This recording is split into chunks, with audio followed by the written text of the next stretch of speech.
ये voter ID का जो बखेड़ा है ये अभी शुरू हुआ है पिछले 2-3 हफ्तों से। एक बात समझने की है, वोटर आईडी कौन बनाता है? वोटर लिस्ट बनाने की जिम्मेवारी चुनाव आयोग की है, जो एक संवैधानिक संस्था है। वो हमारे आपके या किसी दल के अधीन नहीं है। हर साल उनका काम है कि जब भी चुनाव हो तो एक संशोधित वोटर लिस्ट बने, उसकी शुद्धता, उसकी स्वच्छता बनाए रखना चुनाव आयोग का काम है।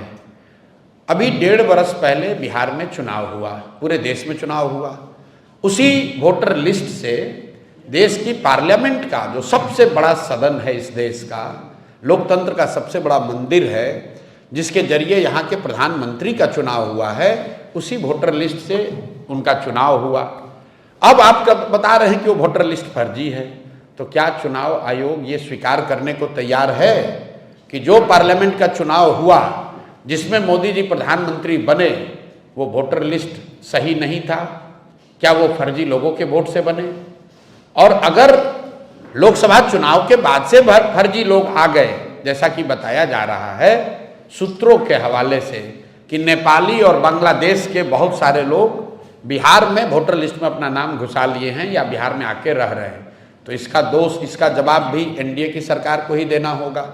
क्योंकि लोकसभा चुनाव के बाद बिहार में मोदी जी की और नीतीश जी की ही सरकार है, तो आपने ये कैसे अलाउ किया कि बांग्लादेश से लोग आकर यहाँ रह रहे हैं? आपका प्रशासन क्या कर रहा है? आप अगर नेपाल से लोग आकर बिहार में वोटर लिस्ट में नाम जोड़ रहे हैं, तो बिहार सरकार की पुलिस और प्रशासन क्या कर रहा है? तो भैया किसी भी तरीके से वो आर्ग्यूमेंट देंगे, ये यही साबित होगा कि गलती उनकी है।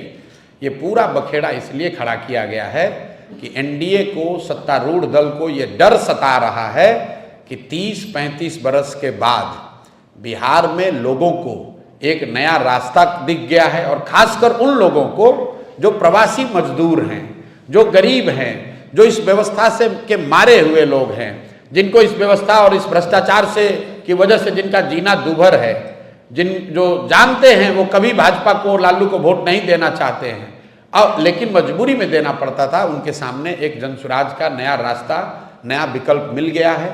तो अब भाजपा वाले, एनडीए वाले कोशिश कर रहे हैं कि इस तरह के युवा, इस तरह के प्रवासी मजदूर या समाज के वो वर्ग जो भाजपा एनडीए के खिलाफ वोट देने वाले हैं, उनको वोटर लिस्ट के शुद्धता के नाम पर उनको परेशान किया जाए और जहां तक हो सके उसका नाम काटा जाए। मेरा आपके माध्यम से लोगों से एक अपील है, आप घबराइए नहीं, कोई चुनाव आयोग आपका नाम नहीं काट सकता है।